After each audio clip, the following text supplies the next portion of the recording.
Good afternoon. Good afternoon. This is Reverend Q at the Africa USA Radio Drive Home Show.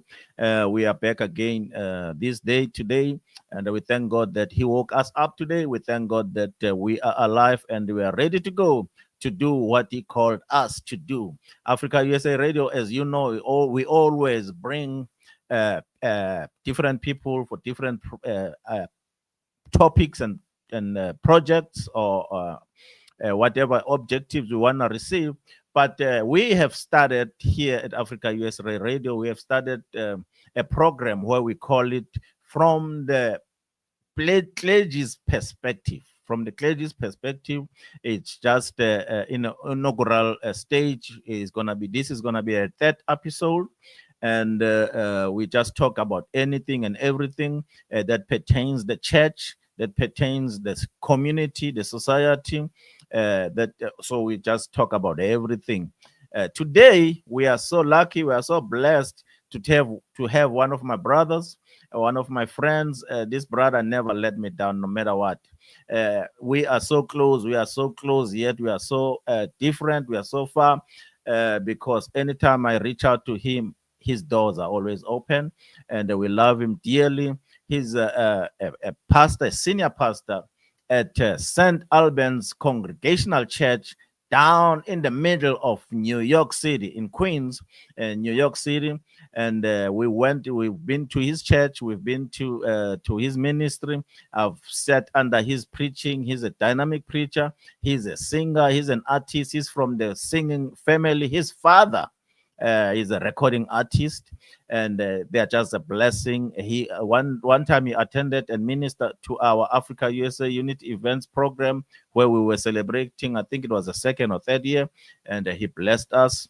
He loved Africa. He wants to connect with Africa, and we are blessed. We bless God for him. His name, please help me welcome my friend, my brother, Pastor Eli Wilson III, all the way from Queens, New York.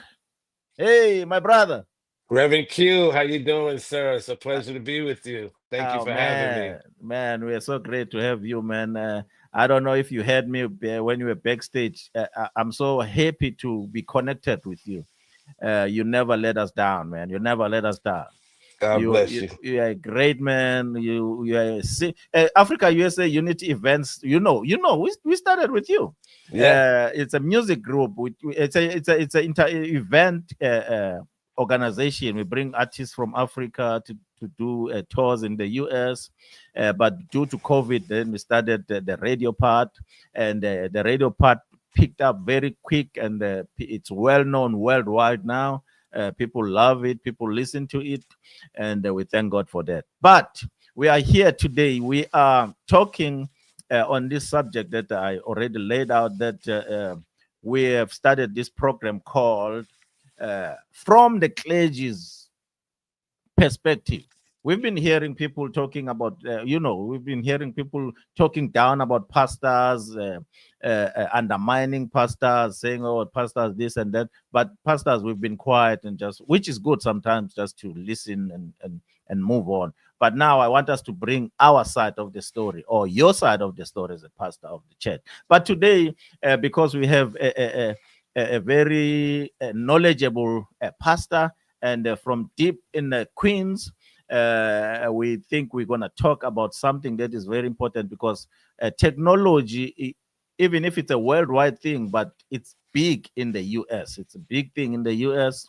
They excel in technology. So we're going to talk, as far as the church is concerned, we're going to talk in between the church and technology, the problems and the good things, the pros and the cons of technology with the church. And then the second segment, we're going to talk about how to connect, since he's a New Yorker and he loves Africa. We're going to talk about how to connect the church from America to other parts of the world, especially Africa, because he's an American, I'm an African. So we're going to combine those two.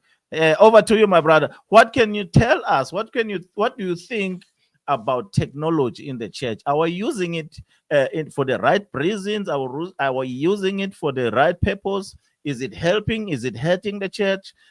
Just flow on that and tell us what you think.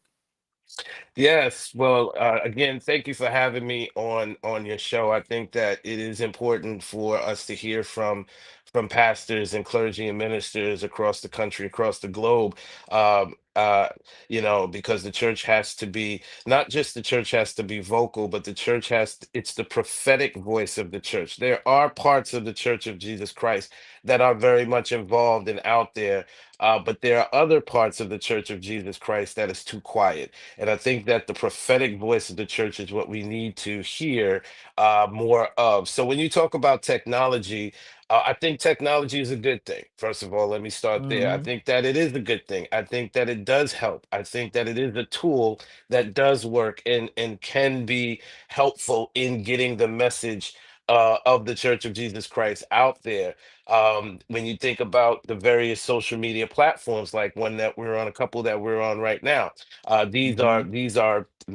sort of pathways or methodologies in which we can use to further the message or to broadcast that message. But I think that the detriment or the danger is when we spend so much time through technology communicating with people that we lose the element of togetherness. We lose the element of conversation and talking to each other, where what used to be a conversation becomes texting, and those thumbs you know go about their business on the phone. But we have to, I think, in addition to the technology, we can't lose sight of or lose focus of the value and the importance of coming together in community, putting the Hmm. phones to the side, putting the tablets to the side, or what have you, for a period of time. We're not talking about, all day long necessarily, but we are talking about being intentional about spending that time together. There is something about being together in community that technology cannot give to you, right? That there is something about being in community that brings us joy, that brings us a sense of peace, that can bring us laughter, right? That can challenge us, that we can learn in that space. That technology can make it a little bit more challenging to do it, because with technology, when you're talking about learning lessons and getting resources, sometimes technology, you can't trust what you see, or you have to do, a deep dive in your research to be sure that what you're looking at is real or true. But when you're around people, it's right there in front of you. You have your spirit of discernment that you're able to use. You have your eyes, you have your ears, and we're able to commune together in ways that technology is not able to bring us together in that way. So I do think that technology is helpful. I think that it works. I think that it is helpful, but I do not think that it should take the place of coming together in community, not on a social media platform, but in addition to the social media platform, to come together, literally, individuals coming together, sitting together, talking with one another, and learning and encouraging each other along the way. I'm reminded of the scripture in the book of Hebrews by Paul when he said, don't neglect coming together or don't forsake coming together, as is the habit of others. Yes, yes, So, exactly. you say technology have also increased that neglect of coming together. Yeah. But also, you don't think also uh, COVID also caused that mostly. People that Oh, got yeah. comfortable of sitting at Yeah. home and Yeah. watching Yeah. and watching Pastor Eli preach.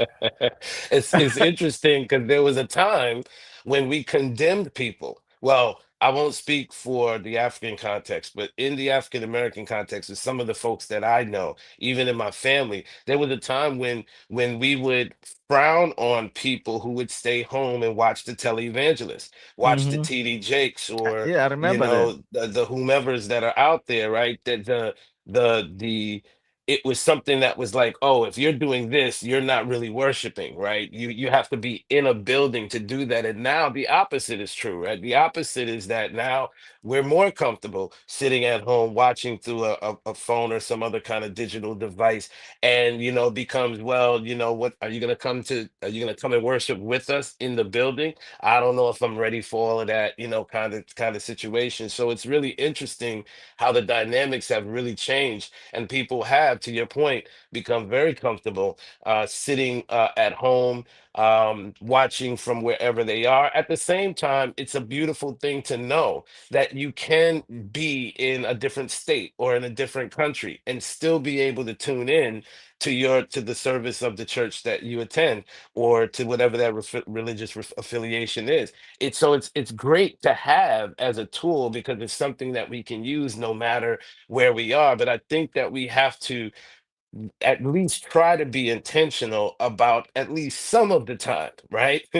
2 Sundays stay home, 2 Sundays go in fellowship, because there's nothing like being around people in worship. There is something that you get when you're with people in worship that is more challenging, or maybe you don't necessarily get when you're simply watching it through your device. There's a warmth, is what I'm saying. There's a compassion. There is a love. There is just a good feeling when you're around people in worship than being just, say, with one or two people, your family at home. All of that's great. I'm not knocking it. I'm just saying that there's something different when you come in. And I've heard people say this at our church. I've heard people say multiple times, I'm going to come back. I'm going to come more often. I'm going to come more often because there's something about being here that's different from when I'm at home and worshiping. So I think that it's a wonderful thing to have the technology piece, but I think we have to be careful that we don't run the risk of becoming disassociated from what it means to be in community in worship, and only sticking to a method that can sometimes be cold, right? It can be um, lifeless, for lack of a better Mm, way of putting it, mm, right? A kind of life sense you get when you're around people is different from when you're sitting at home. So I'm not knocking it in the sense of we shouldn't have it or condemning it, but I am saying that I think we ought to be attentive to how comfortable and how complacent we do get with it, because what'll end up happening, I think, is that we'll end up going back and we don't know any of the people that are there because folks have passed away, other new members have come, and so that network that we used to have, we may not have anymore. Or we may have a serious lack in that network because so many people have gone on and so many new people have come in, and me or you or someone has been watching from a home device. So I think we have to also understand that the church is a network, right? It's a place that mhm. when you are feeling sorrow, someone can pray for you, right? You can call them. If you're glad about something, you can share that praise report with people, and you have people that'll celebrate with you, right? So having a church home, having a church family that you can connect to is a network that we can depend on for times of needs that we may be in. And so, if for no other reason, to worship in person is helping us to connect with a larger God network that can help us with some things perhaps down the road if we need it. And even outside the church, people are now they don't even visit each other. They don't Mm, even go on dates. They're just comfortable with sitting at home because they can get everything out there to hmm their home. hmm It's so bad. I'm And gonna go ahead. can I share this with you real quick? I Uh don't huh. often share, but I am a dreamer, like Mm-hmm. Joseph. When I was young, a teenager, there were two people that in the Bible that were very fascinating to me, and I wanted to be like. The first was Solomon, and I wanted Mm-hmm. wisdom like not yeah, yeah, Solomon. I wanted wisdom like Solomon wanted wisdom, and the other person is Joseph the dreamer. The And dreamer. so I have dreams a lot. And once I dreamt that I was standing on this tall hill and I was looking down into this valley, and I could see a lot of people, but I couldn't, make them out details, but I could just see it was a lot of people. So I started descending down the hill into this valley, close to get closer. When I got there, um, most of the people there they were like zombies. Their eyes were totally red, like they had no eyeballs. They were just completely red, and they were just walking around like aimlessly, like they had direction, like they had no guidance. You know, it reminds me of when Jesus said he looked upon the people and he had a heart of compassion for them because they were like sheep without a shepherd. And it was Mm, that kind of thing, seeing them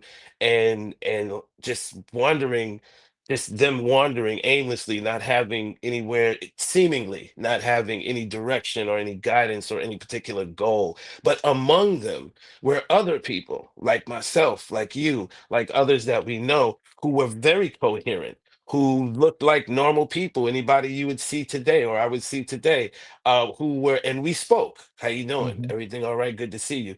But the ones who were aimlessly moving weren't talking, they weren't active in any way. They just were either standing there or kind of walking slowly, while the rest of us had a little bit more. Um, we were more aware of what was happening around us. I bring this up to say that that's what I think is happening today, and that's what I think technology is doing to us if we're mm, not careful. That we'll become, you know, you've seen, I don't know if you've seen, but I've seen people so much on their phones that they walk into another person, or they walk into a door, or they walk into a wall or window or something that they didn't see there because they're so much into their phones. My wife was going to work at Grand Central and she was headed up the escalator and she was paying attention to everyone coming down the escalator. And she said everyone was on their phone, everyone was on a device. So I think the danger is we become like what I described from the dream. We start moving aimlessly because we're buying so much into what technology is feeding us and not enough on spending one-on-one time in meditation and prayer. I'm not talking about anybody because we're all are guilty, right? Like mhm, we all have prayer lives, but every now and again life happens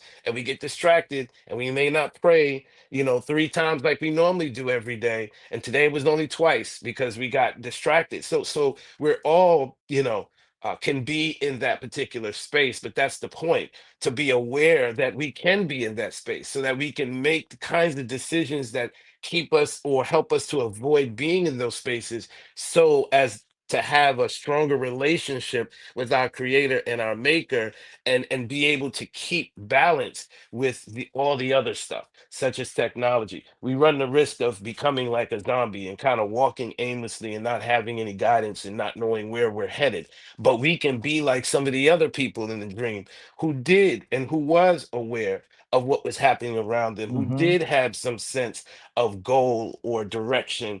And that's what I think we need. That's what I think we should, you know, seek after, so that we can be sure that we are doing what we can to be sure that the message of Jesus Christ is getting out there and not just moving around aimlessly like zombies with no direction and no place to go. Thank you for watching the Bishop Fred Jones all the way from Houston, Texas. We're gonna bring you out someday, and so we can pick your brains about these issues that we live on around. But today we are having my friend, my brother from Queens, New York, brother Eli Wilson the third. He always chastises me when I forget the third part. He's the third. There's a senior, there's a junior, and there's a third.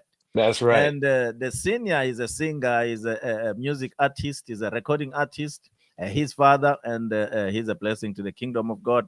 We Amen. are talking to him now. If you happen to be in Queens, there in Linden, is it Linden Boulevard? That's correct. You're gonna find a very nice church there with a big facility. If you are there on Sunday, just get in there. You're gonna be blessed. Amen. Saint Albans Congregational Church. They are loving people. They will accept you. They will work with you. I see there my friend Beverly from Brooklyn, New York. Here's the pastor. You need to go sing for them. She's an artist. You need to sing for them next time. But I, on the on we're gonna move to because we want to talk about also connecting Africa and America, as you just you're gonna be talking about something that you've done practically. We usually Hmm. preach things that we don't live, but now since you're from Africa, from the motherland, you're preaching what you've lived. But I want also to even our kids. I've got a 12-year-old. I sometimes have to turn off the computer or the game console and say, go, just go play outside. Greet people who are passing in the street. Because I Hmm. think we also end up not being vocal to each other, to people. You remember in the church, we used to have a time for testimonies. Yeah, People, they yeah, stand up and yeah, testify what God have done for them and yeah, all that. yeah. We're losing the vocabulary little by little. People will say, "Oh, Mm, thank God you woke me up," and then sit down because they don't practice that anymore. Is yeah. that also a problem of the technology? What do you think? As far as I don't think that technology necessarily is the culprit of Hmm. why we're losing testimonies. I think it perhaps plays a role, Hmm. again, because folks are more comfortable staying home. But it also technology is also, I think, a path that we could use to put testimonies out there, right? Like there are people who I remember my wife showed me a gentleman. He passed away, was an actor. He passed away a couple of years ago. But during the pandemic, when we were on quarantine and supposedly we could not go anywhere, um, he did this sort of video journal of life. And it was funny, and he went through all of these different emotional stages, but it was something that went viral, right? So the point that I'm making here is that I think that it's a tool that we should use as far as testimonies are concerned, because there are things that we are facing that someone else is going through, but the Hmm. someone else doesn't know necessarily how to navigate where they are. So if we tell our story, then they can say, "Oh, okay, there are other people dealing with this," and they maybe Hmm. can glean or learn something from that individual. So I just think that we just have to learn how to adjust, right? We have to learn how to keep the tradition going, right, of testimonies, but how do we use that tradition in the 21st century dynamic? What does that look like? And so that could look like, obviously, you just have a YouTube channel of nothing but testimonies, and people can go to that and listen to other people's stories and situations that they have, and maybe receive some help or some lessons, or maybe that person may want to reach out to them and through email and get more information. So I think that it's something that can be used. However, I do also believe that testimonies are something that is special. It's special. It shows us how God is using us, and how God is showing us who God is in our lives, and how we can project that to the rest of the world. And so I think that we have to find ways to sort of secure, if you will, for lack of a better term, the value of testimonies and the value of telling our story, because the other part is, if we don't tell our story, somebody's going to tell it for us, and whoever that person is that's telling it for us is likely not going to get all the bullet points right. Some of it will be made up, some of it will be assumptions, some of it will just be flat out wrong, right? And so it's important, I think, for us to be able to see that in our story, that there's a lesson that not only we can learn, but that someone else can learn because of what we've been through, right? My dad would always tell me growing up, you don't want to, try to learn from my mistakes so you don't make the same mistakes. That means I had to know something about his story so I Hmm. can know what pitfalls to avoid. So I think that our stories are very powerful. I think they are very practical. I think that they are stories that we need to hear more of, and share, because part of the issue too, Reverend Q, is a generation gap of conversation. Right, my parents belong to the baby boomer generation. I belong to Generation X. Then you have the millennials and the Gen Zers, right? But there's a huge gap, communication gap, between the millennial and the Gen Zer and the baby boomer. Now, the Hmm. the interesting thing is that anyone who belongs to Generation X, you belong to a special group, because you remember life before technology. You remember life before cell phones and before PlayStations and all of that kind of stuff. You remember a sort of more traditional, right, way of living in the American context, and but you also know life with cell phones and with Hmm. technology. So Gen X happens to be in a very unique position, and I think has to be a bridge to bring the two together to say, let's have this conversation. Let's talk about these things. Let's tell testimonies to each other so that we can understand the baby boomer, can understand the millennial better. The millennial can understand the baby boomer better. And then we all are able to understand each other and we can work together. So I think that we have to use testimonies and stories. And that, again, is a way for us to continue to talk to each other, right? Mhm. And learn from each other in the process. And I think, be encouraged of what the future could hold when we all are able to. And I don't think it's just all of us coming together, by the way, in the American context. I think Mhm. that it's also uh African Americans and Africans connecting with each other. So Okay. in other words, so you mentioned I went to Ghana, Yes. my first time to Africa, early this year in March of 2025. And one of the things that my guide, his name is his Ghanaian name is Kabanat. Uh, in America, they call him Gilbert, and he Mhm. is the owner of a company called God Box Tours. And this is the company we went to Ghana with. And he lives in Brooklyn. When he's not in Ghana, he's in Brooklyn. And one of the things he shared with us was, he says the story of the enslaved African, the story, excuse me, the story of the African stops on the shores of West Africa. That Mhm. spoke volumes to me, because what it said to me is that the story of the African American begins on the shores of the American context. Right, it Mm. begins in the ocean of the Atlantic Ocean in terms of the transatlantic slave trade. So the queen mothers that we met with, and one of the queen mothers was a woman king in Cape Coast. See, they were saying that we know our history, but there's Mhm. a lot about your history that we don't know. And we think that there needs to be a conversation and to talk and to share our various stories. So I don't think that defeating racism and oppression is going to come from us challenging the white power structure, even though we have to do that because it's Mhm. about fighting for what's right and it's about fighting for justice.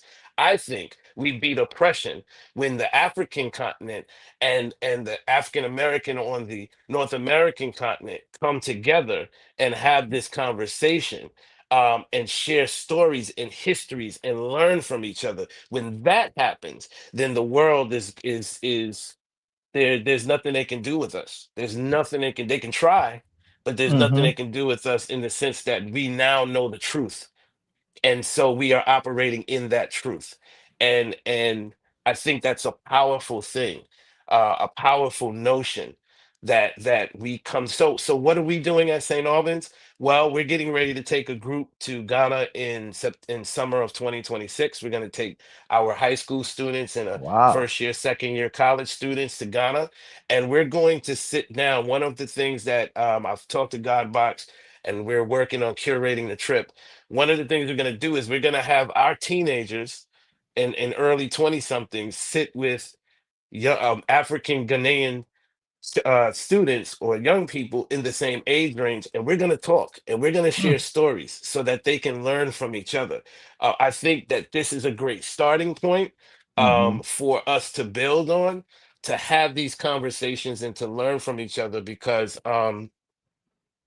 you know my understanding is that many know about the Martin Luther Kings and the Malcolm X's and the Rosa Parks, but may not know about the Nat Turners Yes. or the Sojourner Truths. I'm not sure. I'm just saying that there's some information out there that we all need to know from each other. And if we can have a seat at the table and have that conversation, I think we become a much more powerful nation together. That's the joy of talking to preachers and ministers, because you don't even have to say nothing. Just sit back. He just took over my program. Sorry Because about yes, that, Rev. because that's where we're going. That's no, that's where we are going anyway, because we are talking about now connecting Hmm. the especially African American and Africa. uh, Hmm. uh, yeah, I'm glad that you're going to be connecting it with students, which they are still growing and learning. But my focus is also connecting the churches, Mm-hmm. Africa USA Unity event started like that, because actually started as a World Missions Outreach. Uh, I don't know what's going on in my video. We need to work on that. But I But can hear uh, you. but we we want to bring. We brought African pastors to the US, and we brought some American pastors to the African continent, just to share the stage, because Africa got the gospel through the West. And then they Mm, got the gospel through the West. The West, they were preaching. There was missionaries. They were called missionaries, mm, and we got the gospel. We understood it. We studied it. Now it's time for us to give back, mm. because God has got a special also anointing for the African. But I want to talk to Amen. you about that and see. I know there's always gonna be financial constraints, the budgets, the sponsors and funders and all that. But spiritually, how can these two connect? Because at the other time, at some point, we grew up at church. We grew up playing music, Shelley Caesars, the late great Angry Crouch. Mm-hmm. So we grew up in the music, in American music. Uh, Mm-hmm. but at some point, I want to hear St. Albans Congregational Church sing a song strictly from an African culture, or an African Mm, writer, or an African composer. Sing it without them. Just mm, take a song. It could be because most of the hymns as well, we translated the American hymns and put them in Zulu or in Sotho or in other African languages. So we sing mm-hmm. those. You can know the rhythm. We sing the same rhythm, but you can know, okay, oh, they are singing Amazing Grace in their language, or they are singing what kind of song in their language. But I Mm-hmm. also I would love to. You're a musician, you know the songs. I want to see your church at one point just singing. Say, okay, we're picking up a church, a song that was sang worship in South Africa by so and so. Let's worship God with it. You Mm-hmm. don't think that would be a great connection? Oh yeah, no, I definitely think that that would be a great connection. I mean, that's definitely something that we have done and that Mm-hmm. we will continue to do. Yeah. But I'm gonna say this to you, Reverend Q. Here is where I think the problem originates Uh huh. for the Black church in the North American context, is that what we are just learning and just discovering is that we've been doing this wrong, right? In terms of worship, we've been when I say doing this wrong, what I mean is we have not been worshiping through an African lens. We've been worshiping through a Greco-Roman lens. That means that Okay. we've been worshiping through a European lens, which means that we have to go back. It's a Sankofa moment, right? It's going Mm-hmm. back and taking back what you've lost. What we've lost in the North American context is African cultural values, traditional values, the original understanding of family, original understanding of politics and economics and worship, right? And church, this Mm-hmm. kind of thing. And so I think we get closer. Now, it's not to say no one's doing it, because there's a church out in Brooklyn, St. Paul Community Baptist Church. They've been doing it since the days of Reverend Bishop Dr. Johnny Ray Youngblood, who was Mm. my pastor as a kid. We were doing Pan African festivals in the 80s, right? Wow. We were wearing African garb in the 80s, right? We've been, celebrating our blackness and our African heritage for the last 40 years, but Mm-hmm. not a lot of churches are doing that. And I'm Not. just now trying to get our church to start to adopt some of those things. So I think that it starts with going back and understanding the context of worship from our ancestors, right? And then imitating that, right? And Mm-hmm. being okay with imitating that, being okay with worshiping with that style, right? For some people, it's not a problem, but for other people, for some people, it's not a problem, but for other Black folk, they don't know they're Black. I'm talking very straight. Mm-hmm. I hope this is okay. I'm talking Yes, it's very okay. It's good. straightforward to you. There are some people that don't know. that they are African American because they're afraid of losing access to the white power structure. Whereas some others, black folk, um, it is what it is over there. I'm not going to deny who I am because somebody asked me to. I want to know everything about who I am. I want to know everything about where my ancestry goes back to and the lineage that I come through. I want to know everything about that so I can learn Hmm. more about me, and also in the same breath learn more about God and who God created me to be, right? So I think there has to be a sense of going back and recapturing what we have lost. And in the context of worship, we have lost the understanding of the African cultural tradition that we come from. So if you sort of throw it at everybody in one fell swoop, it can be a culture shock to people. So trying to take these baby steps at adopting language into the way we speak, right? Hmm. And being critical in our thinking when someone is speaking to us, and understanding clearly what our belief is and our value system is, so we can stand firm on that, right? For the purpose of righteousness, for the purpose of justice. So I think that we have to, in a sense, go back and bring some things forward and then implement those things little by little. I think music is the easiest way to do it because music is a universal language, right? So Hmm. just without even understanding the lyrics, or the The language that's dialects. being sung, you can still enjoy the song, the rhythm, how it makes you feel, the whole nine yards. So I think that music is probably the best way to begin to adjust to adopt that, to imitate the culture of where we come from. I think music is the best way to do it, and so we've been doing that at St. Albans, but we certainly do look to include more of that. Of singing in a different language, in an African language, in an African dialect, that we can include in our worship experiences. So we're little by little we are including those pieces. And I can testify to that because, yeah, you opened doors for us. We brought some African artists over there in your church, and they were singing the African way, and everybody in the church was dancing and were enjoying. I said, "Oh, we Having a love good time. this," Yeah. and it was good, and we thank God for you, and we thank God for Yes. that, and Amen. God is good. So you are a great researcher. You like to research things. You like to.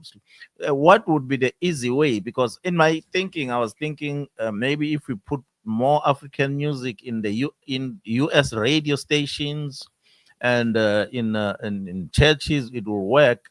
But I do find some challenges in that because radio station they want to play what people want to hear or Mm-hmm. they used to. So if you Mm-hmm. put the new things, they sometimes they're like, what is that now? So that we have a challenge over there. So what would you think? Because another thing is like what you're doing, bringing people go from church to church, getting them to familiarize with the different take of music. What Mm-hmm. I'm giving you a task. I know it's gonna be off your head. Go and do your research and figure out what other avenues we can use Mm-hmm. so that and also the funds because I don't only want Africans to come here. I also want Americans to Mm-hmm. have funds and be funded to go and worship in South, which they are doing now. Mm-hmm. Jacqueline Carr was just there in South Africa not long ago, and she collaborated with one of our uh, greatest artists in South Africa, which is a bishop now, Bishop Benjamin Dube. Mm-hmm. So it happened. It's happening. But I think if it happens more, it will close that gap that you were talking about from Gen Zs to this to that to that. Mm-hmm. Mm-hmm. Uh, if it happens more, but what would you say on that part? Well, I think that what you're doing, Reverend Q, is what we need. You have Africa USA Radio. I think what would Hmm. help, because typically what happens is my brother, who TL Cross is his name, and he does this whole historic connecting the dots thing. He is amazing at it. And he did it just because it was something he likes to do. He's a historian, so he just likes to do this kind of. He's a musician and things. So he just kind of did it out of the love. But what happened was people started noticing it. People that have a name out there, hip hop artists and some Mm-hmm. actors and things like that, and they started sharing it. And so as a result, it went viral. So I think what will help, or what can help, is, for example, it's my understanding that Idris Elba, the actor, Mm-hmm. has been working on trying to help the continent of Africa. I'm not sure exactly where he is. Mm. I think he's from Nigeria. Nigeria, yes. Yeah, I don't know if he's in Nigeria or he's in a different part of the continent, but my understanding is he's trying to help the continent bring their television and film Mm. popularity to a Okay. different level. He's trying to help elevate it. I think a person like him could help to bring greater attention to it because of who he is. So I think that if we are able to get the attention of certain folks, um, and ask them essentially to do a show. Come and do a 15-minute show. Mm-hmm. It's free of charge, don't cost you anything. Just come and do a show and promote it. And I think through that, that's one way that things can go, even from where Africa USA Radio is now, to another level. And for some people, their attention is given to it because of who's connected to it, right? And so I Mm-hmm. think one way is that I'm not sure. I mean, I think that we could, certainly look at radio stations that are already in existence, Mm-hmm. and seek to get them on. I think there's probably a way to do that. It would probably require a few conversations with the higher ups, to make that happen. It will probably start small first, like a weekend kind of thing, like, Mm-hmm. a 1 hour thing on the weekend kind of thing, or something that's late at night or in the middle of the night. Uh, Mm-hmm. so I think that there's a way to get on those kinds of stations, but I just, though I worked for radio for a long time. I worked for 98.7 Kiss FM here in New York. It's now ESPN Radio. It used to be a R&B R&B soul station. I worked for Hot 97, which was a sister station at the time. I think they still are. And then I worked for WWRL 1600 on the Wow. AM dial. Yeah, and I worked for these various things, doing different kinds of work, promotions, and selling radio airtime and all kinds of things like that. And what I discovered in my experience is that these radio stations is part of what many would call the machine. So to your point that you made before, as you were setting up this part for me to respond to, they're following a certain agenda, and what you're bringing, and what I seek to bring is not mainstream agenda. So I think that we would then create our own thing, which you're already doing with the Mm-hmm. Africa USA Radio. Now I think it's about trying to grab the attention of some folks that can take it even further But than yes. you and I can, that can help in that way. But I certainly think those are at least, one or two ways that we can do it. Ladies and gentlemen, we're still here with Reverend Eli Wilson III That's from right. Queens, St. Albans Congregational Church in Yes. Queens, and we thank God for him. If you have any question before he leaves, you can set it out. I see your comments, and I thank God for you engaging. But if you have any question, we were talking about technology, and we are talking about connecting the continents, Africa Hmm. and the U.S. And he's just enjoyed a trip to Ghana, and they stayed Yeah. there for about a week and a half, and Hmm. he's still bubbly about that. And he Yes, just I am. told us that he's going back with a group of teenagers, high school or college Hmm. team to Ghana just to interact between the student and students.